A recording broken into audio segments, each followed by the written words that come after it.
ওকে, আসসালামু আলাইকুম।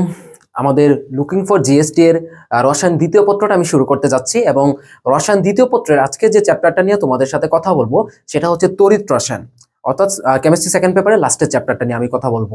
এবং এই রসায়ন দ্বিতীয় পত্র থেকে তোমাদের জিএসটিতে বিগত বছরগুলো থেকে যত কোয়েশ্চেন আসছে সবগুলো আমি একটা ভিডিওতে সলভ করাবো। এবং আমি যেটা খেয়াল করলাম যে তোমার এই চ্যাপ্টার থেকে মেনলি অ্যাডমিশন, শুধু আমি জিএসটির কথা বলতেছি না, তুমি রাজশাহী বিশ্ববিদ্যালয় বলো বা আদার্স ইউনিভার্সিটিগুলো আছে তোমার, হাজী দানেশ বলো তোমার, তারপর হচ্ছে ধরো কুমিল্লা বলো, তুমি যে কোনো ভার্সিটিতে এক্সাম দাও না কেন, তোমার এখানে এই চ্যাপ্টারের আমাদের লুকিং ফর জিএসটি সিরিজটাতে যে কোয়েশ্চেনগুলো আসছে ওভারঅল তোমার এই চ্যাপ্টারটাকে একটা ভিডিওতে তুমি ইনশাল্লাহ কভার করতে পারবা, মানে মেইন টপিকগুলো তুমি কভার করতে পারবা। ঠিক আছে, তো আমি এই শর্ট ভিডিওটার মাধ্যমে তোমাদেরকে আমাদের গুচ্ছ অন্তর্ভুক্ত যত কোয়েশ্চেন আছে সবগুলো আমি হচ্ছে কি এই লুকিং ফর জিএসটি এই এপিসোডটার মাধ্যমে তোমাদেরকে আমি সলভ করে দিচ্ছি। ওকে, এবং আমি টাইপ ওয়াইজ তোমাকে বলবো যে এইটা এই টাইপের কোয়েশ্চেন। তো আমরা প্রথম কোয়েশ্চনটা যেটা হচ্ছে আমাদের আসছে কোত্থেকে দেখো ভাইয়া, এটা হচ্ছে তোমার কি জিএসটি 22-23-24 সেশনের একটা কোয়েশ্চেন। এখন প্রশ্ন আসতে পারে যে ভাইয়া তোমার জিএসটিতে আসলে এই চ্যাপ্টার থেকে কয়টা কোয়েশ্চেন আসতে পারে।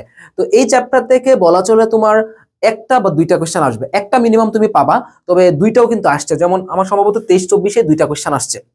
ওকে, তো প্রথম কোয়েশ্চেনটা দেখো, কোন কপার সালফেট দ্রবণে প্লাটিনাম তড়িৎদ্বারের সাহায্যে 1 ঘন্টা যাবত 1.25 এম্পিয়ার বিদ্যুৎ চালনা করলে ক্যাথোডে কতগুলো কপার পরমাণু জমা পড়বে। মেইনলি হচ্ছে কি তোমার এখানে সঞ্চিত পদার্থের পরিমাণ, ফ্যারাডের যে সূত্রটা আছে, অর্থাৎ এই সূত্রটা হচ্ছে কি সঞ্চিত পদার্থের পরিমাণ টাইপ থেকে আমাদের আসছে। কোত্থেকে আসছে আমাদের এটা? সঞ্চিত পদার্থের পরিমাণ, সঞ্চিত পদার্থের পরিমাণ যে টাইপ আছে একটা, এইটা থেকে আসছে। এবং এই চ্যাপ্টারের one of the most important type হচ্ছে তোমার কি সঞ্চিত পদার্থের পরিমাণ টাইপটা। তো আমরা নর্মালি কি জানি, সঞ্চিত পদার্থের পরিমাণ W equal M I T divided হচ্ছে তোমার কি NF, এটা জানি না, যেখানে M হচ্ছে কি আণবিক ভর, তুমি যাকে সঞ্চিত করতেছো যে ধাতুটাকে, সে ধাতুর আণবিক ভর M, I হচ্ছে কি কতটুকু তড়িৎ যাচ্ছে, T হচ্ছে কি সময়, N হচ্ছে কি যোজনী, F হচ্ছে কি ফ্যারাডের ধ্রুবক। ওকে, এখন আসো আমরা একটু কোশ্চেনটার দিকে একটু তাকাই যে কি বলা আছে আমাদের। কোন কপার সালফেট দ্রবণে প্লাটিনাম তড়িৎদ্বারের সাথে 1 ঘন্টা, তাহলে আমাকে এখানে সময়টা দেওয়া আছে কতটুকু ভাই, T ইকুয়াল কত দেওয়া আছে আমার 1 ঘন্টা, আমি একটু বসে T ইকুয়াল আমার দেওয়া আছে কত 1 আওয়ার। এখন কথা হচ্ছে এখানে কি তুমি 1 আওয়ার রাখবা না, এটাকে তুমি সেকেন্ডে নিয়ে যাবা, তার মানে 1 আওয়ার মানে কি 60 মিনিট, আমি সাথে গুণ করবো কত আরো 60, আমার কি এখানে সেকেন্ডে আসছে কিনা। এখন কি এটাকে 3600 রাখবা না, আমি তোমাকে বলবো তুমি কখনো 3600 লিখবা না, তুমি ডিরেক্টলি এইভাবে রাখবা, কারণ এটা তোমার ক্যালকুলেশন অনেকটা হেল্প করবে। তারপর আসলে তোমার এখানে 1.25 এম্পিয়ার, এটা দিয়ে কি বোঝাচ্ছে তোমার এখানে কতটুকু বিদ্যুৎ পরিবাহিত হচ্ছে, আই ইকুয়াল কত 1.25 এম্পিয়ার, বুঝছি সবাই। ওকে, এখন আসো আমরা যদি দেখি যে কপারের যোজনী কত, N ইকুয়াল আছে তোমার গিয়ে কত 2, তারপর সে ফ্যারাডের ধ্রুবকের মান কত 96,500 কুলম। যদি আমি তোমাদেরকে বোঝানোর জন্য হচ্ছে কি আমি এখানে সবগুলো মান লিখতেছি, বা তুমি তো লিখে করবা না, একদম দেখা মাত্র তুমি সুন্দর করে কমপ্লিট করে ফেলবা। চলো আমরা একটু মানগুলো বসায় দিই ভাইয়া, হ্যাঁ মানগুলো বসায় দিই। দেখো এখন লাস্টে একটা কথা বলছে, এখানে বলছে কি তোমার কতগুলো পরমাণু সঞ্চিত হবে। এখন আসো এই যে তুমি পরমাণুটা নির্ণয় করবা, এই পরমাণুটা নির্ণয় করার জন্য তোমাকে যেটা করতে হবে সেটা হচ্ছে কি ভাইয়া, এখানে মোল সংখ্যাটা নির্ণয় করতে হবে, তাই না? পরমাণু সংখ্যা নির্ণয় করতে গেলে তোমাকে কি মোল সংখ্যাটা নির্ণয় করতে হবে, তাই না? এখন আসো আমরা মোল সংখ্যাটা নির্ণয় করতে যাই। আচ্ছা, তো মোল সংখ্যা নির্ণয় করতে গেলে আমরা এই সূত্রটাকে একটু কনভার্ট করি, W ডিভাইডেড M এই পাশে নিয়ে আসলাম, তারপর কি থাকতেছে আমার এখানে IT ডিভাইডেড NF থাকতেছে, কারণ আমরা জানি কি N ইকুয়াল কি যৌগের ভর ডিভাইডেড কি তোমার যৌগের আণবিক ভর, এই সূত্রটা আমরা জানি না, তো আমরা এখানে এটাকে মোল সংখ্যাটা বানিয়ে ফেলছি। তাহলে আমরা এখান থেকে বলতে পারি যে N ইকুয়াল মোল সংখ্যা ইকুয়াল I এর ভ্যালু কত আমার এখানে 1.25 ইন্টু টিটা কত দেওয়া আছে আমার এখানে 60 ইন্টু 60। ওকে, এখানে আমি একটা শর্ট তোমাকে ক্যালকুলেশন শেখাবো। আর N ইকুয়াল কত দেওয়া আছে 2 দেওয়া আছে ইন্টু 96,500। এখন ভাইয়া দেখো আমি কেন সেই টিটাকে আমি কেন আগে ভাঙি নাই, এটা এখন বুঝবা। তাহলে দেখো আমরা ক্যালকুলেশনের সময় এই জিরো দিয়ে এই জিরোকে কাটতে পারি, ওকে, এই জিরো দিয়ে এই জিরোকে কাটতে পারি। এখন আসো আমাদেরকে এই পাশে একটা 6 আছে না, মনে রাখবা 6 দিয়ে তুমি 965কে কাটলে তোমার 160-এর আশেপাশে আসবে। তুমি যখন এখানে এই টাইপের কোয়েশ্চেন, সঞ্চিত পদার্থের পরিমাণ টাইপের কোয়েশ্চেন তুমি দেখবা, তখন তোমার উপরে 6 নিচে 965 বা 9650 এরকম কিছু একটা থাকবেই, বুঝছো? তার মানে তুমি 6 জাতক দিয়ে কাটলে 965কে যদি তুমি কাটো তাহলে কত পারবা 160 পাবা, এটা একদম কনস্ট্যান্ট মনে রাখো, তাহলে তোমার ক্যালকুলেশন ইজি হয়ে যাবে। এখন আসো আমরা যদি এটা তো আগে কাটা ছিল, ওকে, এখন আসো আমরা এটাকে কিভাবে কাটতে পারি। দেখো আমরা যদি এটাকে কাটতে যাই, এখন আসো এই 2 দিয়ে আমরা কি করতে পারি ভাইয়া, এখানে এই 6কে কাটতে পারি, থাকবে কত 3 থাকতেছে। এখন যদি আমরা উপরে একটু ক্যালকুলেশন করি, 3 এর সাথে 1.25 গুণ করলে কত আসে আমার 3.75, এটার এটা গুণ করলে আমার কত আসতেছে, আমার এখানে আলটিমেটলি 3.75 আসতেছে, তাই না? তো এটা আমি একটু উপরে লিখি বা আমরা নিচে লিখতে পারি, বা আমাদের থাকতেছে কত উপরে 3.75 আর নিচে থাকতেছে কত আমার এখানে দেখো আমার থাকতেছে কত 160। এখন এই জায়গাটাকে তুমি কিভাবে ক্যালকুলেশনটা করবা, এটা আসো আমার ক্যালকুলেশনের ক্ষেত্রে। তো আমার এটা একটু জটিল ক্যালকুলেশন হয়ে যায়, মানে একটু লেন্দি ক্যালকুলেশন হয়ে যাবে, বাট তোমরা সবাই এটা পারবা, ইজিলি পারবা। দেখো আমরা এখান থেকে যদি খেয়াল করে দেখি যে তোমার আমরা উপরে কি বানাবো, এটাকে 37 বানাবো, 37 বানাবো। তাহলে আমরা যদি এখানে লিখি যে তোমার দেখো 37.5, আমি 10 দিয়ে গুণ করছি না, তার মানে কি আমার এখানে কি লিখতে হবে tan ইনভার্স 1, বুঝছো? এখন ঠিক আছে 3.75 যে কটা তোমার 37.5 ইন্টু tan ইনভার্স 1 একই কথা। আর নিচে আমরা যেটা করবো এখানে 16 ইন্টু 10 হয়েছে 160 হয়ে গেছে। এখন আসলে ক্যালকুলেশনটা করি আমরা। এখন যদি আমরা ক্যালকুলেশন করতে যাই তাহলে দেখো 16 দিয়ে আমরা 37.5 কে যদি কাটি, আমরা কি জানি 16 দ্বিগুণ 32, তার মানে আবার 3 × 48। সো আমাদের এমন একটা ভ্যালু আসবে মানে 2 এবং 3 এর মাঝামাঝি। মোটামুটি খেয়াল করে দেখো 32 এর চেয়ে 37.5 কতটুকু বেশি, 5.5 এর মতো বেশি। সো আমরা ওভারঅল এখানে বলতে পারি 2 পয়েন্ট তোমার সামথিং, 2 পয়েন্ট সামথিং কত আসে, মানে 2.5 এর মতো, 2.4 এর মতো আসবে এখানে দেখবা। তাহলে উপরে পাবো কত আমরা এখানে 2.4 পাবো, ঠিক আছে? আর নিচে আছে কত 10। সো আমার ওভারঅল এখানে আসতেছে তোমার 2.4 ইন্টু এই 10 উপর উঠলে কত আসবে tan inverse 2, 2.4 into tan inverse 2। এটা হচ্ছে কি আমার মোল সংখ্যা, তাই না ভাইয়া? তাহলে এক মোলে আমাদের অনুসংখ্যা থাকবে কত 6.02 ইন্টু 10⁻23t। আমরা এটা একটু মুছে দিই, হ্যাঁ মুছে আমি একটু করাই। তাহলে দেখো, তাহলে আমার এখানে n পেলাম কত, আমার এখানে n পেলাম হচ্ছে আমার এখানে 2.4 ইন্টু tan ইনভার্স 2, এটা হচ্ছে কি তোমার n। তাহলে দেখো এটা মোল সংখ্যা যদি হয়, আমরা অনুসংখ্যা ইকুয়াল কি জানি, অনুসংখ্যা n equal Avogadro number into কি বলতে পারি আমরা, মোল সংখ্যা বলতে পারি। সো দেখো অ্যাভোগাড্রো নাম্বার দিয়ে আমরা যদি গুণ করি যে 6.02 ইন্টু 10⁻23 ইন্টু তোমার এখানে কত পেলাম আমরা 2.4 ইন্টু tan ইনভার্স 2। তো এটা দিয়ে যদি আমরা গুণ করি তাহলে কত আসছে আমার দেখো তো 6 × 2 = 12, 4 × 6 = 24, তার মানে কত আমার এখানে 14.4 ইন্টু উপরে থাকবে কত আমার tan ইনভার্স 21। এখন কথা হচ্ছে এটা আমি পাইলাম কি ভাইয়া অনুসংখ্যা। তুমি বলো তো দেখি কপারের অণুতে কয়টা পরমাণু থাকে, একটা পরমাণু থাকে। সো তুমি যদি এটাকে পরমাণু সংখ্যায় নিয়ে যাও, একটা পরমাণু থাকে না, 1 দিয়ে গুণ করবা, তার মানে কপারের অণু সংখ্যা এবং পরমাণু সংখ্যা কিন্তু সেম। সো আমরা একটু খেয়াল করে দেখি উত্তরটা কোথায় মিলতেছে, যে 14.4 এর কাছাকাছি ইনটু 10⁻21, 10⁻21 সরি 21 হবে এখানে, 20 মাইনাস হবে না, এখানে ইনভার্স হবে না, এখানে হবে কি 21। সো আমাদের অ্যান্সার কোনটা, এইটা। তো এই কোশ্চেনটা তোমার সঞ্চিত পদার্থের পরিমাণ থেকে যদি আমার দেখা কোনো জটিল কোশ্চেন থেকে থাকে, তাহলে এইটা হচ্ছে কি সেই জটিল কোশ্চেনটা, বুঝছো? এটা হচ্ছে কি সেই জটিল কোশ্চেনটা। নরমালি এত জটিল এখানে পরমাণু সংখ্যা নির্ণয় করে এই সংক্রান্ত কিছু কিন্তু তোমাদেরকে নরমালি দেওয়া হয় না। জিএসটি 23-24 এটা আসছিল। যারা এটা বুঝছো তারা সঞ্চিত পদার্থের পরিমাণ থেকে একটা কোশ্চেন ইনশাআল্লাহ মিস হবে না। জাস্ট ক্যালকুলেশনটা বুঝে রাখো, বুঝছো? ওকে, নেক্সটে চলো। এটাও 23-24 একটা কোশ্চেন। দেখো কি বলা আছে এখানে, আমাদের বলা আছে যে ভাইয়া 25 ডিগ্রি সেন্টিগ্রেড তাপমাত্রায় প্রদত্ত কোষটির কোষ বিভব বা ইএমএফ কত হবে, যেখানে তোমার নিকেল থেকে নিকেল 2+ হয়েছে, তারপরে হাবিজাবি দেওয়া আছে। আমি কিচ্ছু পড়বো না, আমাকে যখন কোষ বিভব বা ইএমএফ বের করতে বলবে, আমাকে ইএমএফ বা কোষ বিভব যখন বের করতে বলবে, আমি জাস্ট চোখ বন্ধ করে একটা কাজই করব, সেটা হচ্ছে কি আমার দেখবো হচ্ছে কি বড় মান মাইনাস হচ্ছে কি ছোট মান, এইটাই দেখবো, আর কিচ্ছু না। আমার এখানে হাবিজাবি কি দেওয়া আছে বা আমার কিচ্ছু দেখার দরকার নেই। চলো আমরা এখানে মানগুলো বসাই দিই। এখন খেয়াল করো এখানে বড় মান কত দেওয়া আছে ভাইয়া, আমি যে দুইটা মান দেখবো এখানে দেখো, একটা হচ্ছে কি -25 মানে 0.25, আর একটা কি +0.80। সো আমি জাস্ট এদের মানগুলো বসাবো আর ক্যালকুলেশনটা করবো। আমার আছে কত 0.80 মাইনাস এখানে কত -0.25, তাই না? আচ্ছা আমরা যদি এটাকে করি 0.80 প্লাস 0.25 আসতেছে কত আমার +1.05। এটা হচ্ছে গিয়ে কি আমার অ্যান্সার। সো আবার বলতেছি, এই টাইপ অফ কোয়েশ্চেন যদি তোমরা পাও তাহলে আমার কত আসছে +1.05 ভোল্ট। ক্লিয়ার? আচ্ছা এখন আসো, যখন তোমার ইএমএফ এর মানটা 1 এর চেয়ে বড় হবে, সরি 1 এর চেয়ে বড় না মানে ধনাত্মক হবে আর কি। এখানে তিনটা শর্ত আমরা একটু লিখে রাখি, তিনটা শর্ত, এগুলো আসে অনেক সময়, যে ইএমএফ যদি তোমার কি হয়, তোমার 0 এর চেয়ে বড় হয়, তখন হচ্ছে কি পাত্রের ক্ষয় হয়, বা বিক্রিয়াটা আমরা কি বলতে পারি, তখন স্বতঃস্ফূর্ত হবে, তখন স্বতঃস্ফূর্ত হবে। আর যখন স্বতঃস্ফূর্ত হয় তখন ওইখানে কি হবে, পাত্রের ক্ষয় হবে। তাহলে বলো তো আমাদের যে দ্রবণটা দেওয়া আছে এখানে কি হবে, পাত্রের ক্ষয় হবে কি হবে না, পাত্রের ক্ষয় হবে, কারণ এখানে কি পজিটিভ ভ্যালু আসছে, মানে কি এটা জিরোর চেয়ে বড়। সেকেন্ডলি আসো, যখন তোমার ইএমএফটা কি হচ্ছে, তোমার জিরোর সমান হচ্ছে, তখন এখানে কি হবে, এটাকে আমরা বলবো কি, মৃত কোষ বলবো, এটাকে আমরা কি বলবো, মৃত কোষ বলবো।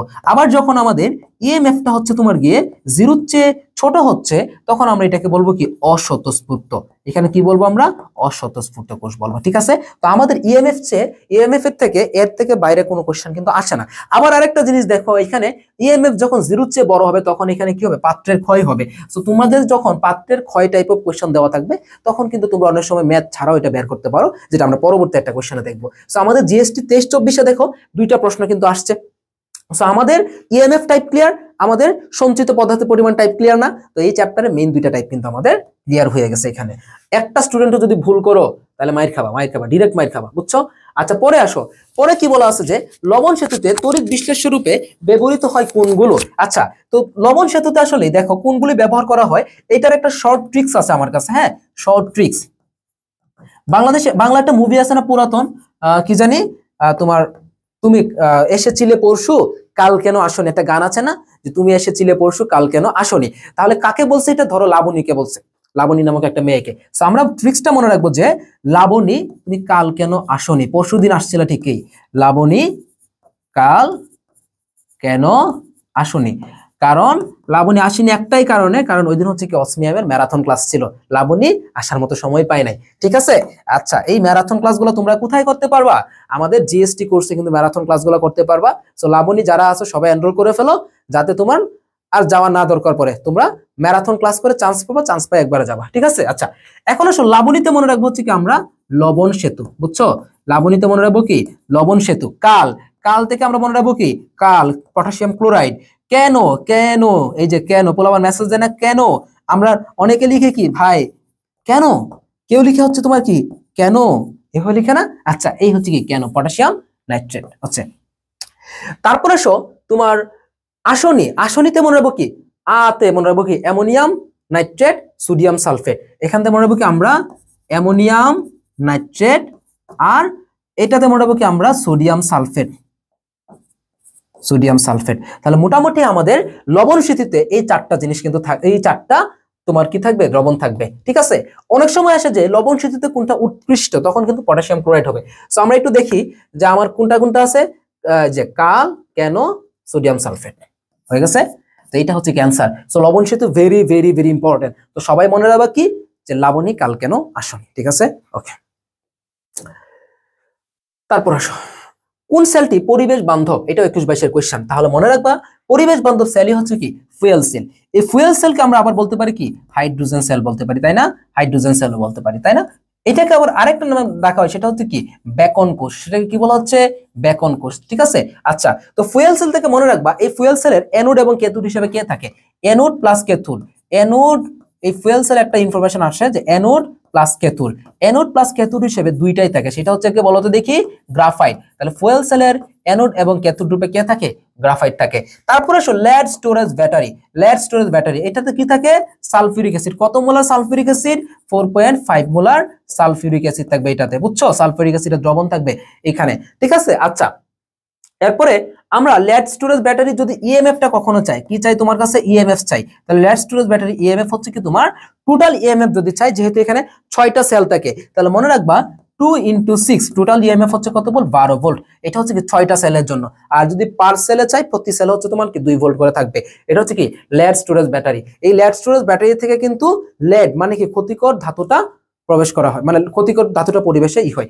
আচ্ছা, তারপরে আসো তোমার লেড স্টোরেজ ব্যাটারি থেকে আমরা আর কি পড়তে পারি, এটা কোথায় ব্যবহার করা হয়? নরমালি এই যে দেখো না, টিভির জন্য বড় বড় ব্যাটারি কিনে না, সোলার প্যানেলের জন্য বড় বড় ব্যাটারি কিনে, এগুলো কিন্তু লেড স্টোরেজ ব্যাটারি। ওকে, আর ক্যাডমিয়ামটা বাদ দিলাম আমরা। লিথিয়াম আয়ন ব্যাটারিটা হচ্ছে কি এক ধরনের সেকেন্ডারি ব্যাটারি। লিথিয়াম আয়ন ব্যাটারিটা কি সেকেন্ডারি ব্যাটারি। এই লিথিয়াম আয়ন ব্যাটারিটা কোথায় থাকে নরমালি মোবাইল ফোনে যে থাকে মোবাইল ফোন, ঠিক আছে, তারপর থাকছে ল্যাপটপ, এই ব্যাটারিগুলো কিন্তু লিথিয়াম আয়ন ব্যাটারি। আবার যদি নরমালি তোমাকে বলে যে লিথিয়াম ব্যাটারি, লিথিয়াম কিন্তু আবার দুইটা ব্যাটারি, একটা হচ্ছে তোমার গিয়ে লিথিয়াম আয়ন ব্যাটারি আর একটা হচ্ছে তোমার কি লিথিয়াম ব্যাটারি। তাহলে লিথিয়াম ব্যাটারিটা হচ্ছে কি, এটা একটা প্রাইমারি ব্যাটারি, এটা কিন্তু ভাইয়া প্রাইমারি ব্যাটারি, মানে এটা একবার ইউজ করতে পারবা, তুমি একবারই এক চার্জ ইউজ করতে পারবা। এবং এই প্রাইমারি ব্যাটারিটা কোথায় ব্যবহার করা হয়? হার্টের পেসমেকারে। কোথায় ব্যবহার করা হয়? হার্টের পেসমেকার। হার্টের পেসমেকার, হার্টের কৃত্রিম পেসমেকারে কোন ব্যাটারি ব্যবহার করা হয়? যদি কোশ্চেন আসে তাহলে কি হবে? Lithium battery, not lithium ion battery. Lithium আয়নটাকে তুমি রিচার্জ করতে পারবা। তোমার হার্টের মধ্যে একটা ব্যাটারি লাগাই দিছে, রিচার্জেবল ব্যাটারি, তুমি কি বারবার এখানে একটা পোর্ট রাখবা যে তুমি কি করবা, একটু পরপর চার্জ শেষ তুমি এখানে বসাই দিবে? এটা হবে? হবে না। সো এটা হচ্ছে তোমার হার্টের পেসমেকার, যেটা তোমার 5 থেকে 10 বছর পর্যন্ত মেয়াদ থাকে একটা ব্যাটারি। ওকে, আরেকটা মনে রাখবা, শুষ্ক কোষ বা ড্রাই সেল। আমি একটু যেহেতু ব্যাটারি পড়াচ্ছি একটু বলে দিই। শুষ্ক কোষ, তো শুষ্ক কোষের ক্ষেত্রে তোমরা যেটা মনে রাখবা, শুষ্ক কোষ বা ড্রাই সেল, ঠিক আছে, শুষ্ক কোষ বা ড্রাই সেলে অ্যানোড হিসেবে কে থাকবে? এটা একটু মনে রাখবা। অ্যানোড হিসেবে থাকবে হচ্ছে তোমার গিয়ে জিঙ্কের দণ্ড বা দস্তার পাত। তারপরে ক্যাথোড হিসেবে কে থাকবে? ক্যাথোড হিসেবে থাকবে কি? গ্রাফাইট থাকবে, কার্বন, বা আমরা বলতে পারি কি গ্রাফাইট, বুঝছো? তারপর ইএমএফটা কতটুকু? ইএমএফটা হচ্ছে তোমার গিয়ে কতটুকু? 1.5 ভোল্ট। একটা কোশ্চেন আসে তোমার যে টর্চ লাইটের ইএমএফ কত? আমার অ্যাডমিশন একবার আসছিল, আমি ঘটনাটা বারবারই বলি যে আমার অ্যাডমিশন একটা কোশ্চেন আসছিল যে টর্চ লাইটের ব্যাটারি কত, ব্যাটারি ইএমএফ কত। তা আমি তো ভাই বিভিন্ন ব্যাটারি ইএমএফ পড়ে আসছি, তাহলে টর্চ লাইটটা কোথায় আসছে? বাট এখানে হচ্ছে কি, যে তোমার শুষ্ক কোষ বা ড্রাই সেল যেটা, এই ব্যাটারিটাই কিন্তু মূলত টর্চ লাইটে ব্যবহার করা হয়। তাহলে যদি আসে কখনো টর্চ লাইটের ক্ষেত্রে কত, তাহলে কত হবে তোমার? 1.5 ভোল্ট কিন্তু হবে। আচ্ছা, এরপর এখানে ছদন নিবারক হিসেবে কাকে ব্যবহার করে? ছদন নিবারক, ছদন নিবারক হিসেবে ব্যবহার করবে কাকে? ম্যাঙ্গানিজ অক্সাইডকে ছদন নিবারক হিসেবে ব্যবহার করে। এবং এখানে পেস্ট হিসেবে ব্যবহার করে কাকে? Ammonium chloride. পেস্ট হিসেবে থাকে কে? অ্যামোনিয়াম ক্লোরাইড থাকে কি তোমার পেস্ট হিসেবে থাকে। তো ইনশাআল্লাহ তোমরা ব্যাটারি সংক্রান্ত যত কিছু আছে এখানেই ক্লিয়ার, মনে থাকবে, একটা স্টুডেন্টও ভুল করবে না ইনশাআল্লাহ। পরের কোশ্চেন 5 নাম্বার, এটা 20-21 আসছে। দেখো আমরা কি বলা আছে এখানে, এটাও তোমার কি সঞ্চিত পদার্থের পরিমাণ থেকে। 9.65 এম্পিয়ার তড়িৎ 4000 সেকেন্ড ধরে, কি বলছে? 4000 সেকেন্ড ধরে কপার সালফেট দ্রবণের ভেতর দিয়ে প্রবাহিত হলো। ক্যাথোডে কত গ্রাম কপার জমা হবে? কপারের পারমাণবিক ভর দেওয়া আছে 63.5। ওকে, চলো আমরা ক্যালকুলেশনটা করি। সো আমরা যেটা বের করব, W ইকুয়াল MIT ডিভাইডেড কি NF। সো আমরা একটু ভ্যালুগুলো বসাই। আমার W বের করতে বলছে, M কত? আমার 63.5 ইন্টু I কত? 9.65 ইন্টু T কত আমার এখানে? 4000 সেকেন্ড। 4000, এটা একটু প্যাস লাগাই দিচ্ছি এখানে, আমার শর্টকাটটা অ্যাপ্লাই হবে না এখানে। আচ্ছা, N কত? কপারে যদি 2 ইন্টু 96,500, না অ্যাপ্লাই হবে এখানে, আরেকটা কাহিনী দিয়ে আছে, মানে সহজ একদিকে না একদিকে দিছে। তো আমি যে শর্টকাটটা দিই, এটা হচ্ছে কি 6 থাকে, এবং ম্যাক্সিমাম টাইম কি 6 থাকবে, এটা 6 থাকে, বাট এখানে 6 নেই, সমস্যা নাই। এই শূন্য কাটা, এই শূন্য কাটা, 965 কাটা, তাই না? তারপর আমরা কি করব? 2 দিয়ে এই 40কে কাটবো, কত থাকবে? 20। এখন তুমি 63-র সাথে 20 গুণ করে দাও, তাহলে 63-র সাথে 20 গুণ করলে 0 এখানে কি 3 দুগুণে 6, 6 দুগুণে কি 12, তাহলে আসতেছে কত তোমার? 1260। ঠিক আছে, এখানে কত আসছে? 1260, তাই না? তো 1260 কি বলছো তোমার এখানে? 1260 না, 63.5 ইন্টু 20। আচ্ছা, আবার দেখি তো আমরা, এই শূন্য কাটা, সরি, এখানে একটু মিস্টেক আছে, এখানে আরেকটু মিস্টেক হয়ে গেছে আমার, আমি আবার একটু এটা করাচ্ছি, আবার একটু দেখাচ্ছি, আমার একটু ক্যালকুলেশন মিস্টেক হয়ে গেছে। দেখো তো 63.5, আই কত এখানে আমাদের? আমি 965 লিখে ফেলছিলাম, 9.65 ইন্টু তোমার টি কত এখানে? 4000 সেকেন্ড, আর এখানে কতটুকু আছে তোমার? 2 ইন্টু 96,500। এখন ঠিক আছে, মিলবে। দেখো শূন্য কাটা, শূন্য কাটা, ক্লিয়ার? আচ্ছা, এখন আসো 9.65 দিয়ে 965কে কাটবো, কত আসবে এখানে? 100 আসবে, তাই না? এখানে কত আসছে ভাইয়া? 100 আসছে, ঠিক আছে। তাহলে 100 হইলে এই শূন্য কাটা, ওকে। 2 দিয়ে 4কে কাটলাম, কত? 2, বুঝছো? এই 2 দিয়ে আবার 10কে কাটলাম, কত আসছে? 5। এখন আমি 5 দিয়ে 63.5কে ভাগ করি, কত? 5 12 60, মানে 12 চেয়ে একটু বেশি হবে, 12 সামথিং হবে। এই যে 12 সামথিং কোটাই, এই যে এখানে 12.70। এটা একদম ইজি আসছিল না? একদম ইজি। মানগুলো বসাবা, ক্যালকুলেশনটা করবা, খেলা ফতে, বুঝছো? তাহলে আমাদের 20-21 সেশনে এই কোশ্চেনটাও কিন্তু আমরা ইজিলি পারবো ইনশাল্লাহ। আচ্ছা, পরে চলো, আমাদের ঘুরে ফিরে না এগুলো আসবে। আচ্ছা, এটা দেখো এখানে কি বলা আছে, এটা নোয়াখালী বিজ্ঞান ও প্রযুক্তি বিশ্ববিদ্যালয়। আমরা গুচ্ছে যেগুলো আসছে সেগুলো আমরা সলভ করে ফেলছি, এখন গুচ্ছ অন্তর্ভুক্ত বিশ্ববিদ্যালয়গুলোর কিছু কোশ্চেন দেখি। আচ্ছা, তো নোয়াখালী বিজ্ঞান ও প্রযুক্তি বিশ্ববিদ্যালয় 12-13 তে আসছে, জিঙ্ক থেকে জিঙ্ক 2+ হয়েছে। আচ্ছা, একটা চার্জ যখন বাড়বে তখন এটা কি হয়, অ্যানোডে। তাহলে মনে রাখবা অ্যানোডে কি হবে, অলওয়েজ প্লাস বাড়ে, অলওয়েজ পজিটিভ চার্জে বৃদ্ধি হয়। আর ক্যাথোডে কি হবে, অলওয়েজ আর তোমার মাইনাস চার্জের কি হবে, হ্রাস পাবে। পজিটিভ চার্জের হ্রাস পাবে, নেগেটিভ চার্জের কি হবে, বৃদ্ধি করবে। আর অ্যানোডের ক্ষেত্রে পজিটিভ চার্জের বৃদ্ধি পাবে এবং কি নেগেটিভ চার্জের হ্রাস পাবে। এটা হচ্ছে কি মেইন কথা। তাহলে জিঙ্ক থেকে জিঙ্ক 2+ হয়েছে। জিঙ্ক এখানে কত ছিল, মুক্ত অবস্থায় 0 ছিল, হয়েছে কত 2+, 2টা ইলেকট্রন ত্যাগ করছে, তার মানে কি এখানে জারণ ঘটছে। আর অ্যানোডে জারণ ঘটে, ক্যাথোডে কি বিজারণ ঘটে। ওকে, বিক্রিয়াটি রাসায়নিক কোষে কোথায় সংঘটিত হচ্ছে, অবভিয়াসলি এখানে অ্যানোডে হচ্ছে। সিম্পল কোশ্চেন, একদম সিম্পল না। আচ্ছা, আবার যদি বলা হয়েছে কি যে কপার 2+, কি হচ্ছে, 2টা কপার সংগ্রহ করে কি হয়েছে, এটা কপার হয়ে গেছে। তো এটা কোথায় হয়েছে, এটা হচ্ছে কি ভাইয়া ক্যাথোডে হচ্ছে। ক্লিয়ার? ওকে, এবার গ্যালভানিক কোষে জিঙ্ক কিন্তু অ্যানোড, কপার হচ্ছে কি ক্যাথোড, এটা মনে রাখবা। ওকে, এখানে কি বলা আছে দেখো, জিঙ্ক থেকে জিঙ্ক 2+, এটা সেটা দেওয়া আছে, আমাকে দেওয়া আছে না। আচ্ছা, এখন আমি এখানে বলছি কি যে উপরোক্ত বিক্রিয়ার নিচে কোনটি সঠিক হবে, অর্থাৎ এখানে মেইনলি কি পাত্রের ক্ষয় সংক্রান্ত কোশ্চেনটা কি আমার এখানে পাত্রের ক্ষয় সংক্রান্ত আসছে। দেখো আমরা কত সহজে এটা জিনিসটা বলতে পারতেছি। আমি তোমাকে 2টা মেথডে করাবো। তো একটা মেথড হচ্ছে আমরা যেটা করব দেখো, আচ্ছা 0.0 বলছে না। আচ্ছা দেখো এখানে মনে একটা মানের একটা সমস্যা থাকতে পারে, সো আমরা অন্য মেথডে করি।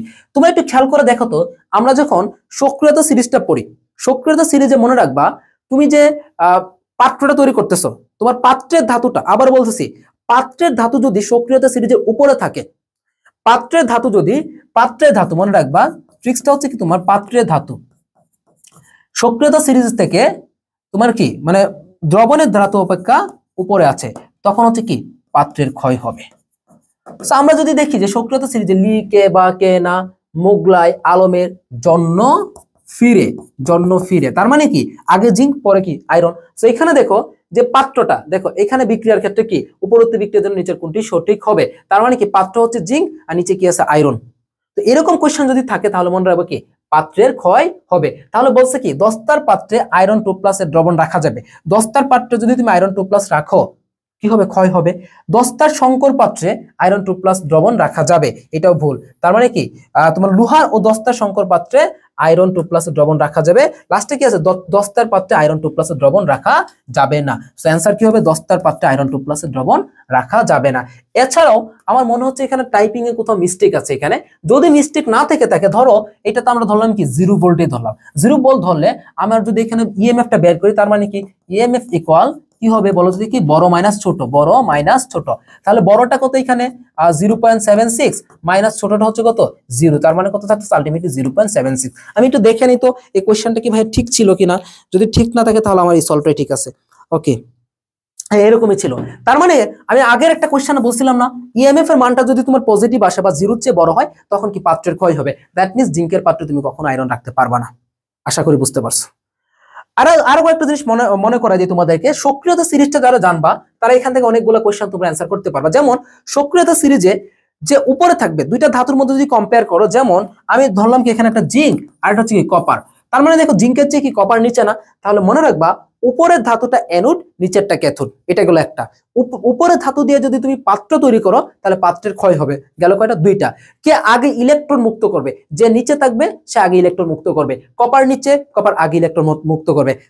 4 নাম্বার কথা সেটা হচ্ছে নিচের ধাতুটা উপরেরটাকে কখনোই প্রতিস্থাপিত করতে পারবে না। একটা কোশ্চেন আসে না যে তোমার হাইড্রোজেনকে কে প্রতিস্থাপিত করতে পারে না, যেখানে অপশনে থাকে কি কপার। তোমরা একটু খেয়াল করে দেখবা যে হাইড্রোজেনের চেয়ে নিচে কিন্তু কপার থাকে, তার মানে হাইড্রোজেন নিচে যারা থাকবে তারা কখনোই তাকে প্রতিস্থাপিত করতে পারবে না। সো 4টা কথা মনে রাখো। হ্যাঁ, তারপর আসো আর তীব্র তড়িৎ বিশ্লেষ্য পদার্থ কোনটি। তাহলে দেখো আমরা নরমালি যেগুলো পড়ি যে আমরা তড়িৎ বিশ্লেষ্য থেকে কিন্তু ভালো পরিমাণে কোশ্চেন আসে। তাহলে তড়িৎ বিশ্লেষ্যের মধ্যে আমরা প্রথমত পড়ি কি তীব্র, তারপর পড়ি কি আমরা হচ্ছে মৃদুর পরে আমরা পড়ি কি আমরা অবিশ্লেষ্য।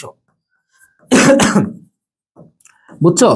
আচ্ছা, এখন আসো ভাইয়া, এখানে তীব্র তড়িৎ বিশ্লেষ্য বলতে আমরা কাদের কি বোঝাচ্ছি, মনে রাখবা তীব্র অ্যাসিড, তারপর কি মনে রাখবো আমরা তীব্র ক্ষার, তীব্র বেস, তীব্র ক্ষার হবে।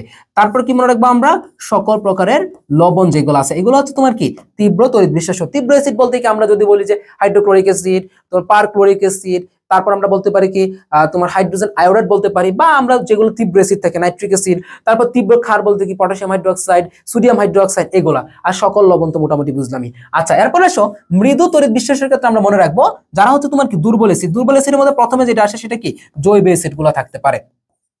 এরপর সে তোমার কি হাইড্রোজেন ফ্লোরাইড দুর্বল অ্যাসিড, তারপর কি ফসফরিক অ্যাসিড দুর্বল অ্যাসিড। তো এগুলো হচ্ছে তোমার কি মৃদু তড়িৎ বিশ্লেষ্য। এরপর এসো তড়িৎ অবিশ্লেষ্য কারা কারা, যেমন আছে কি চিনি আছে, তাই না, তারপর আসে তোমার কি গ্লুকোজ আছে, তারপর আসে তোমার কি অ্যালকোহল আছে। তো এরা হচ্ছে তোমার কি আমাদের তড়িৎ অবিশ্লেষ্য। সো মোটামুটি এই এক্সাম্পল গুলো পড়লে তোমাদের হয়ে যাবে। সো আমাদের এখানে বলা আছে যে ভাইয়া যে তীব্র তড়িৎ, ও এখানে আরেকটা জিনিস নাকি, এখানে হচ্ছে তোমার কি মৃদু ক্ষারও কিন্তু তোমার মৃদু তড়িৎ বিশ্লেষ্য, যেমন আমাদের এখানে অ্যামোনিয়াম হাইড্রোক্সাইড, এই জিনিসগুলো পড়বা, বুঝছো ভাইয়া? আচ্ছা দেখো তাহলে আমাদের তীব্র তড়িৎ বিশ্লেষ্য কোনটা, অ্যাসিডিক অ্যাসিড, হাইড্রোক্লোরিক অ্যাসিড, এই যে বলা আছে কি হাইড্রোক্লোরিক অ্যাসিড। অ্যাসিডিক অ্যাসিড কি একটা দুর্বল অ্যাসিড, মৃদু তড়িৎ বিশ্লেষ্য। অক্সালিক অ্যাসিড এটাও কি তোমার মৃদু তড়িৎ বিশ্লেষ্যে পড়বে, বুঝছো সবাই? সো এরপরে আমরা যদি এখানে আসে যে তোমার তড়িৎ বিশ্লেষ্য পরিবাহিতাগুলা কি বিদ্যুৎ বেশি পরিবহন করে নাকি ইলেকট্রনিয়াগুলা কিন্তু বিদ্যুৎ বেশি পরিবহন করে, এবং ইলেকট্রনীয় পরিবাহী যারা আছে তারা কিন্তু ইলেকট্রনের মাধ্যমে তড়িৎ পরিবহন করে, আর তড়িৎ বিশ্লেষ্য যারা আছে তারা কিন্তু আয়নের মাধ্যমে তোমার তড়িৎটা পরিবহন করে থাকে। এরপর আসতে পারে তোমার কোনটি তরল ধাতু, মার্কারি কিন্তু তরল ধাতু। সো মার্কারি কিন্তু তরল হওয়া সত্ত্বেও এটা কিন্তু ইলেকট্রনীয় পরিবাহী হয়, মোটামুটি এগুলাই ক্লিয়ার। আর একটা মনে রাখবা, তোমার ইলেকট্রনীয় পরিবাহীর ক্ষেত্রে হচ্ছে তোমার কি কোলম্বের সূত্র ব্যবহার করা হয়, আর তড়িৎ বিশ্লেষ্য পরিবাহীর ক্ষেত্রে হচ্ছে তোমার কি ফ্যারাডের সূত্রটা ব্যবহার করা হচ্ছে। প্রথম পেজটা তোমাদের এখানে বই থেকে ক্লিয়ার। 9 নাম্বার কোশ্চেনটা মনে হয় লাস্ট, না আরো কোশ্চেন আছে। আচ্ছা এখানে কি বলা আছে দেখো, আমাকে যাতে ইচ্ছা দেওয়া আছে যে জিঙ্ক সিলভার তড়িৎদ্বারে জারণ বিজারণ বা জারণ বিভব যথাক্রমে এত এত দেওয়া আছে, এখানে ইএমএফ কত হবে। আমার কথা হচ্ছে কি ভাই, আমার কি দেওয়া আছে আমার দেখার টাইম নেই, ডিরেক্ট ভাইয়ের উপর ভরসা করে লিখবা হচ্ছে কি বড় মান মাইনাস হচ্ছে কি ছোট মান, শেষ, আর কিচ্ছু লাগবে না। সো বড় মান কত প্লাস 0.76 মাইনাস ছোট মান কত মাইনাস 0.80, দুইটাকে যোগ করলে কত আসছে আমার এখানে 8 7 15 প্লাস 1.56, তাই না? একদম সহজ কথা, প্লাস 1.56, সহজ না? এটা খুবই আসে, এটা কিন্তু খুবই আসে, এবং এটা কিন্তু ভাইয়া খুবই আসবে, বুঝছো? এটা আসতে পারে তোমার ইএমএফ থেকে আসলে এটা বেশি আসে, এটা আসছে কোথায় নরমালি জাস্টে 17-18 সেশন আসছে। তো সহজ না? তার মানে কি এটা কি স্বতঃস্ফূর্ত হবে না, পাত্রের ক্ষয় হবে কিন্তু এখানে, বুঝছি? ওকে আচ্ছা এই কোশ্চেনটা দেখো, কপার সালফেট দ্রবণে 25 মিনিট ধরে 0.45 এম্পিয়ার বিদ্যুৎ চালনা করা হলে ক্যাথোডে সঞ্চিত কপারের পরিমাণ কত? তোমরা একটা স্ক্রিনশট নাও এখান থেকে। আচ্ছা স্ক্রিনশটে নেওয়া হয়ে গেলে তোমরা হচ্ছে কি এটা নিজেরা হোমওয়ার্ক করবা। আমি সঞ্চিত পদার্থের পরিমাণের উপর অলরেডি মনে 2টা প্রশ্ন পড়ায় ফেলছি। তোমরা যদি, আমি আশা করি তোমরা ক্লাসটা বুঝছো কিনা, এটা আমি কিভাবে বুঝবো, তোমরা যদি হচ্ছে কি এইটা কমপ্লিট করে খাতায় লিখে ছবি তুলে কমেন্ট সেকশনে সাবমিট করবা, সবাই সাবমিট করবা, তাহলে ভাইয়া বুঝবে যে তোমরা এই জিনিসটা বুঝছো। যদি সাবমিট কম করো, সাবমিট না করো, না বুঝো আমাকে জানাবা, আমি এটার উপর আলাদা একটা ভিডিও বানাবো। ওকে আচ্ছা, তো তোমাদেরকে এই কোয়েশ্চেনটাতে যাওয়ার আগে আমি তোমাদেরকে কয়েকটা ভর বলে দিই, কিছু ম্যাথস, কিছু ভর হচ্ছে কি তোমার কমন আসতে পারে, সবসময় আসলে ভর দেওয়া থাকে না। যেমন আসো কপারের ভর কত 63.5, সিলভার জিঙ্কের ভর কত তোমার, জিঙ্কের ভর কত বলো তো দেখি আমাদের 65.8, সিলভারের ভর কত 108, মানে 107 সামথিং 108। এই কয়েকটা ভর মনে রাখো, এই কয়েকটা ভর থেকেই তোমাদের সব থেকে বেশি কোশ্চেন কিন্তু আসে, বুঝছো সবাই? তাহলে এই কয়েকটা মনে রাখবা, ঠিক আছে? আচ্ছা পরে আসো, কি বলা আছে, সল্ট ব্রিজের নিচের কোনটি ব্যবহৃত হয়? লাবণী কাল কেন আসনি, এই যে লাবণী কাল কেন আসনি, এই যে জাস্টে আসছে, কোনটা হবে? পটাশিয়াম নাইট্রেট, একদম সহজ না? তো দেখছো ভাইয়া কয়টা টপিক পড়াইলাম, তড়িৎ বিশ্লেষ্য সংক্রান্ত, পরিবাহিতা সংক্রান্ত এইগুলো পড়াইলাম। আচ্ছা তারপর সঞ্চিত পদার্থের পরিমাণ পড়াইলাম, ওকে, তারপর হচ্ছে তোমার ইএমএফ পড়াইলাম, ওকে, তারপর বিভিন্ন ভোল্টেজ পড়াইলাম, ওকে, তারপর কি পড়ালাম তোমাকে ফুয়েল সেল পড়াইলাম গেল, লবণ সেতু পড়াইলাম গেল। চ্যাপ্টারে কি কিছু বাকি আছে? কিচ্ছু বাকি নাই। তো আমি যখন তোমাদেরকে ক্লাস করাই আমি একটা কথাই বলি, তোমরা শত শত কোয়েশ্চেন সলভ করার দরকার নাই, তুমি যে কয়টা কোয়েশ্চেন সলভ করবা একটা টাইপ থেকে 1-2টা প্রশ্ন পড়লেই হয়। তোমাকে হুবহু কোয়েশ্চেনের মনে রাখার মতো তোমার ওয়ে নাই, হুবহু কোয়েশ্চেন তোমার আসবে না এত, বাট তুমি যদি কনসেপ্টটা বুঝো তাহলে তুমি কমন পাবা, তাহলে তুমি উত্তর করতে পারবা। এখন যারা আমার সঞ্চিত পদার্থের পরিমাণ কনসেপ্ট বুঝছে তারা সঞ্চিত পদার্থ থেকে কোয়েশ্চেন আসলে ইজিলি পারবা। যারা তোমার ইএমএফ বুঝছো কোয়েশ্চেন আসলে পারবা, তড়িৎ বিশ্লেষ্য মানে ইলেকট্রনের পরিবাহিতা সংক্রান্ত বুঝছো আসলে পারবা। মেইন কথা হচ্ছে কনসেপ্টটা ক্লিয়ার রাখো, তাহলেই তুমি ইনশাল্লাহ পারবা। বুঝছো সবাই? শত শত কোশ্চেন দরকার পড়ে না। আচ্ছা, আরেকটা জিনিস তোমার হয়তো বা কোশ্চেনে নাই, ওইটা আমি তোমাদেরকে এখন বুঝাই দিয়ে দেবো। এরপরে সেটাও 1 এম্পিয়ার মাত্রা বিদ্যুৎ 30 মিনিট ধরে তুতে জলীয় দ্রবণে দিয়ে প্রবাহিত করা হলে কত গ্রাম কপার সঞ্চিত হবে। ওকে, এটাও তোমার জাস্টই আসছে। দেখো আমি একটু সলভ করে দিয়ে দিই, এতগুলো হোমওয়ার্ক দিলে কেমন না। আচ্ছা দেখো, তো আমরা কি দেখবো এখানে, ডাব্লিউ ইকুয়াল, তো W equal MIT divided NF, মানগুলো বসাই। কপারটা মেইনলি আসে জানো, কপার কত 63.5 ইন্টু আই কত এখানে 1 এম্পিয়ার, সময় কতটুকু 30 মিনিট, 30 ইন্টু 60, 2 ইন্টু 96,500। সো আগের কথা, এই যে শূন্য শূন্য কাঠা, আচ্ছা এই শূন্য কাঠা, 6 দিয়ে 965 কাটলে 160, ঠিক আছে। আচ্ছা তারপর 2 দিয়ে 63.5 কাটবা, কত আসবে 31.75। তুমি কি এটা ধরবা না, তুমি এখানে কত ধরবা 32 ধরবা। কেন ধরবা একটু পরে বুঝবা। এখন আসো আমরা আরেকটু ক্যালকুলেশন করি। তাহলে দেখো তুমি যদি কি করো, এখানে কি লিখতে পারি আমরা, আবার এখানে লিখতে পারি না আমরা এটাকে 160 এর জায়গায় আমরা কি লিখতে পারি 16 ইন্টু 10 লিখতে পারি না। আচ্ছা তাহলে 16 দিয়ে 32 কে কাটলে কত হবে 2, 2 দিয়ে আবার যদি তুমি 10 কে কাটো কত 5। এখন আসো তোমার কত আসতেছে এখানে আলটিমেটলি 3/5, মেইনলি আসতেছে কত তোমার 0.6, মেইনলি কত আসতেছে তোমার এখানে 0.6 এর কাছাকাছি, এই যে 0.592, কত আসছে 0.592। ক্যালকুলেশন বুঝবা সব পারবা, এখানে সূত্র সবাই পারবে, বাট ক্যালকুলেশন জায়গাতে প্যাচ লাগাবে। তাহলে আমি একটাই বলছি 0 0 কাটবা, 6 দিয়ে 965 কে কাটলে 160। তারপরে এখানে আমি আরেকটা কাজ করলাম যে আমি এখানে 63.5 না ধরে 64 ধরছি, যাতে আমার ক্যালকুলেশন সুবিধা হয়। 32 পাইলাম, 160 পাইলাম। সো আমি 160 কে 16 ইন্টু 10 ধরলাম, 16 দিয়ে 32 কে কাটলাম 2, 2 দিয়ে আমি 10 কে কাটলাম 5, তারপর 3/5 কত। এখানে এটা কিভাবে করলাম দেখো, এখানে আমি 0.5 কিভাবে বললাম, আমার এখানে 30 থাকলে কত হইতো 5 6 30 লিখতাম না 6, বাট আমি কি করলাম 30 বললাম, 30 বললে হচ্ছে কি আমার 10 গুণ হয়েছে না, এই জন্য কি আমি একটা 0.6 দিলাম। ক্লিয়ার? সো মোটামুটি এগুলাই মনে হচ্ছিল, তাই না? আচ্ছা এটা দেখো, হ্যাঁ আমার কাঙ্ক্ষিত প্রশ্ন পেয়ে গেছে, এটা মনে আমি খুঁজতেছিলাম। আচ্ছা দেখি তো, এটা একটু দেখি আমরা। কি বলা আছে, গলিত ক্যালসিয়াম ক্লোরাইড হতে 60 গ্রাম ক্যালসিয়াম জমা করতে 5 এম্পিয়ার বিদ্যুৎ কত ঘন্টা চালনা করতে হবে। আচ্ছা এটা না, এটা আমি বুঝতেছিলাম না, তো এটা সেম 5 এম্পিয়ার বিদ্যুৎ কত ঘন্টা চালনা করতে হবে। তাহলে আমাদের ডাব্লিউ ইকুয়াল MIT ডিভাইডেড কি NF, তাই না? তো এটাই তো। আচ্ছা কি বলছে 60 গ্রাম ক্যালসিয়াম জমা করতে। ওকে, তাহলে আমার দেখো আমার টিটা নির্ণয় করতে হবে না, সো আমি যদি টিটা নির্ণয় করতে, তাহলে আমার কি আসবে WNF ডিভাইডেড কি MI, তাই না? আচ্ছা ডাব্লিউ কত ক্যালসিয়ামের 40, যোজনী কত 2, ফ্যারাডে কত 96,500। ওকে এম কত, সরি ডাব্লিউ বলা আছে না, ডাব্লিউ হচ্ছে তোমার 60, ডাব্লিউ দেওয়া আছে 60, এম কত আমরা জানি 40। আচ্ছা তারপর আই কত দেওয়া আছে এখানে 5 এম্পিয়ার। চলো আমরা একটু ক্যালকুলেশনটা এখান থেকে করে ফেলি। হ্যাঁ, তো আমরা যদি ক্যালকুলেশনটা করি দেখো এখানে আমরা 2 দিয়ে যদি আমরা 40 কে কাটি কত আসবে 20, ঠিক আছে। আচ্ছা 20 আসতেছে। ওকে, এই শূন্য দিয়ে আমরা এই শূন্যকে কাটতে পারি, তাই না? আচ্ছা এখন আসো আমরা আরেকটা কাজ কি করতে পারি দেখো তো, আমরা 2 দিয়ে যদি এটাকে কাটি তাহলে কত আমার 30 আসতেছে, এটা দিয়ে এটাকে কাটলে কত আমার 5 আসতেছে, 5 6 30, তাই না? আচ্ছা এখন আলটিমেটলি আমার থাকতেছে কত 5 ইন্টু 96,000, 9,650, 5 ইন্টু 9,650 এত সেকেন্ড হবে। তাহলে 9,650 কে 5 দিয়ে গুণ করো, তাহলে দেখো 5 দিয়ে গুণ করলে কত 5 শূন্য 0, 5 5 25, 5 6 30, আর 2 32, 3 5 9 45, আর 2 কত 47। তাহলে তোমার আসতেছে কত এখানে 47,250 সেকেন্ড, তাই না? এটা হচ্ছে কি সেকেন্ডে।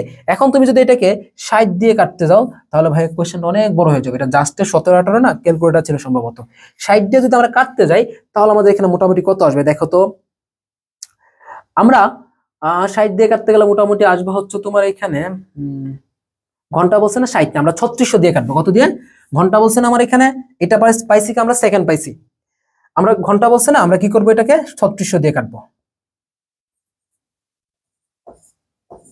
3600 দিয়ে কাটবো। সো 3600 দিয়ে কাটলে মোটামুটি কি দেখো, এখানে যদি আমি 10 একবার পাঠাই, একবার পাঠাইলে আমার কত আসতেছে এখানে আমার 3600, 10 বার যদি পাঠাই তাহলে মোটামুটি আমার আসতেছে কত এখানে, 10 বার পাঠালে 36,000 আসতেছে। থাকলো 0, থাকলো 5, থাকলো 2, থাকলো হচ্ছে তোমার কত এখানে 9, 9,250, তাই না? তো এখানে কি মোটামুটি আরেকবার যাবে না, তোমার আরেকবার যাবে, তাই না? তো এই ধরো মোটামুটি কত 10 এর চেয়ে বেশি সম্ভবত এখানে 11 হবে অ্যান্সারটা, সম্ভবত কত হবে 11 হবে। ঠিক আছে, এরকম একটা অ্যান্সার হবে সম্ভবত, আমি একটু দেখতেছি তো। এটা হবে কত তোমার এখানে, কত নম্বর এটা, 13 না, সরি 11 না, 16 হবে এখানে, কত হবে, 16 হবে, অ্যান্সারটা 16 হবে। এটা সম্ভবত ক্যালকুলেটরের যুগে ছিল, ক্যালকুলেশনটা খুবই মানে বড় লেভেলের ক্যালকুলেশন, বুঝছো? আচ্ছা, তারপরে আসো, কোনটি সালফিউরিক অ্যাসিড থেকে হাইড্রোজেনকে প্রতিস্থাপন করতে পারে না? এটা হচ্ছে তোমার কি জাস্টে 17-18 সেশনে। তো কোনটি সালফিউরিক অ্যাসিড থেকে হাইড্রোজেন প্লাসকে প্রতিস্থাপন করতে পারে না? তাহলে আমি কি বলছিলাম, হাইড্রোজেন প্লাসকে কে প্রতিস্থাপন করতে পারবে না? সক্রিয়তা সিরিজের অনুসারে যে কি এর নিচে থাকবে। তাহলে দেখো এর নিচে কে আছে, দেখো এর নিচে কে আছে, তোমার লি কে বা কে না মগলে আলমের জন্য ফিরে পাবে হাইড্রোজেন, কপার, সিলভার, এই যে কপার। তো এ কি করতে পারবে না, এটাকে প্রতিস্থাপিত করতে পারবে না। আচ্ছা, নেক্সট কোশ্চেন, অধিক অম্লীয় কৃষি জমির পিএইচ বাড়াতে কোনটি ব্যবহার করে? অধিক অম্লীয়, অধিক অম্লীয় মানে কি পিএইচটা কম, আমি এটা পিএইচটা বাড়াবো, তখন কি আমি ক্ষারীয় সারগুলো যুক্ত করব। তো ক্ষারীয় সার যুক্ত করলে যেমন চুন ক্ষারীয়, ক্যালসিয়াম কার্বনেট ক্ষারীয়, ম্যাগনেসিয়াম কার্বনেট ক্ষারীয়, তার মানে আমি সবকটি ব্যবহার করব, বুঝছো? আর যদি তোমাকে বলা হইতে যে তোমার অধিক ক্ষারীয় গুলাকে পিএইচ কমাইতে, যেমন পটাশিয়াম ক্লোরাইড, তারপর কি ট্রিপল সুপার ফসফেট জাতীয় জিনিসগুলো ব্যবহার করা হয়। অম্লীয় মাটির পিএইচ বাড়াতে কোনটা ব্যবহার করা হচ্ছে? অম্লীয় মাটির পিএইচ বাড়াতে কোনটা ব্যবহার করা হচ্ছে? এখানে যে ক্যালসিয়াম অক্সাইড ব্যবহার করবে, ক্যালসিয়াম অক্সাইড। আচ্ছা, তো মোটামুটি আমাদের এই কয়টা কোশ্চেনে ছিল, আমি এখানে আরেকটা টাইপ তোমাদের ক্লিয়ার করে দিই। ধরো তুমি একটা দ্রবণের মধ্যে দিয়ে এত ফ্যারাডে বিদ্যুৎ দিচ্ছ, এটা কত মোল সঞ্চিত হবে? মনে রাখবা তোমার হচ্ছে কি, দেখো 1 ফ্যারাডে সঞ্চিত করতে, আমি ট্রিক্সটা এভাবে বোঝাই যে তোমাদের কোনো কিছু 1 ফ্যারাডে সঞ্চিত করতে, 1 ফ্যারাডে সঞ্চিত করতে তোমার লাগবে হচ্ছে কি জানো, সরি 1 মোল সঞ্চিত করতে, কত মোল? 1 মোল সঞ্চিত করতে লাগবে হচ্ছে তোমার কি যোজনীর সমান ফ্যারাডে, যোজনীর সমান ফ্যারাডে। এইটাই আমার লাস্ট একটা টপিক, যোজনীর সমান ফ্যারাডে বিদ্যুৎ লাগবে। কেমন হইতে পারে? যেমন তোমাকে যদি বলা হয় যে ভাইয়া তুমি 1 মোল, তুমি কি করবা, 1 মোল সোডিয়াম সঞ্চিত করবা, সোডিয়ামের যোজনী কত? 1, তার মানে এটা 1 মোল সঞ্চিত করতে 1 ফ্যারাডে। তোমাকে বললো 1 মোল ক্যালসিয়াম সঞ্চিত করো, ক্যালসিয়ামের যোজনী কত? 2, কত লাগবে? 2 ফ্যারাডে। তোমাকে বললো যে অ্যালুমিনিয়াম সঞ্চিত করো, অ্যালুমিনিয়ামের যোজনী কত? 3 ফ্যারাডে। এখন তোমাকে যদি বলা হয় তুমি কোথাও 1 ফ্যারাডে অ্যালুমিনিয়াম দিছো, সরি অ্যালুমিনিয়ামে 1 ফ্যারাডে বিদ্যুৎ দিছো, তাহলে তোমার এখানে কত গ্রাম অ্যালুমিনিয়াম থাকবে? সো দেখো আমি যদি 3 ফ্যারাডে দিয়ে কি পাই, কত গ্রাম পাই? 27 গ্রাম। তাহলে 1 ফ্যারাডে দিয়ে কি পাবো আমি? 27/3, 9 গ্রাম। তাহলে জিনিসটা বুঝতে পারছো? সো মোটামুটি এই হচ্ছে কি আমাদের তড়িৎ রসায়ন চ্যাপ্টারটা। তো আমি এইটুকু বিশ্বাস করি যারা এই ক্লাসটা মনোযোগ দিয়ে A to Z লাস্ট পর্যন্ত করে আসছো, তারা একটা ক্লাসে তড়িৎ রসায়নের যে ওভারঅল কনসেপ্টগুলো সেগুলো তোমাদের ক্লিয়ার হয়ে গেছে। তো তোমরা যারা গুচ্ছের জন্য এইভাবে সুন্দর করে পয়েন্টে পয়েন্টে গুছিয়ে একটা স্মার্ট প্রিপারেশন নিতে চাচ্ছ, তাদের জন্যই কিন্তু আমাদের স্টার 2.1 কোর্সটা, গুচ্ছ পূর্ণাঙ্গ কোর্স। এই কোর্সে যারা আছে মোটামুটি, যারা তোমার ক্লাস নিবে, মেন্টরিং করবে, সবাই হচ্ছে কি গুচ্ছ টপ করায়। ইভেন তোমার যে মেইন মেন্টর থাকবে, যারা তোমাকে এই সময়টাতে গাইড করবে, যেহেতু তোমাদের এখন একটা ক্রাইসিস মোমেন্ট চলতেছে, ক্রাইসিস মোমেন্ট বলতে বোঝাচ্ছে আমি এই সময়টা কিন্তু তোমাদের অনেকে চান্স হয় নাই, মানসিকভাবে অনেক বিপর্যস্ত অবস্থায়। তো এই টাইমটাতে মেন্টরিং করাটা প্রয়োজন। সো তোমাদেরকে মেন্টরিং করবে 23-24 সেশনে গুচ্ছে যে প্রথম হয়েছিল তোমাদের মারুফ ভাইয়া, সে নিজেও কিন্তু সেকেন্ড টাইমার ছিল, সেকেন্ড টাইমার থেকে সে ফার্স্ট হয়েছে। তো মারুফ ভাইয়া কিন্তু তোমাদেরকে পুরো কোর্সটা জুড়ে মেন্টরিং করবে, এবং এরকম সুন্দর সুন্দর এই ক্লাস তো এমনি নর্মালি তোমাদেরকে রেকর্ড করে দেওয়া, বাট সুন্দর সুন্দর লাইভ ক্লাস, তারপর হচ্ছে তোমার এক্সাম, সবকিছু তোমরা এখানে পাচ্ছ একটা মাত্র কোর্সে, মাত্র 599 টাকা লাস্ট মোমেন্টে। তো যারা এনরোল করতে চাও আমাদের হোয়াটসঅ্যাপ নাম্বার বা আমাদের ফেসবুক পেজে মেসেজ দাও, ইনশাল্লাহ একটা দুর্দান্ত প্রস্তুতি গুচ্ছতে নিবে। আসসালামু আলাইকুম, আল্লাহ হাফেজ।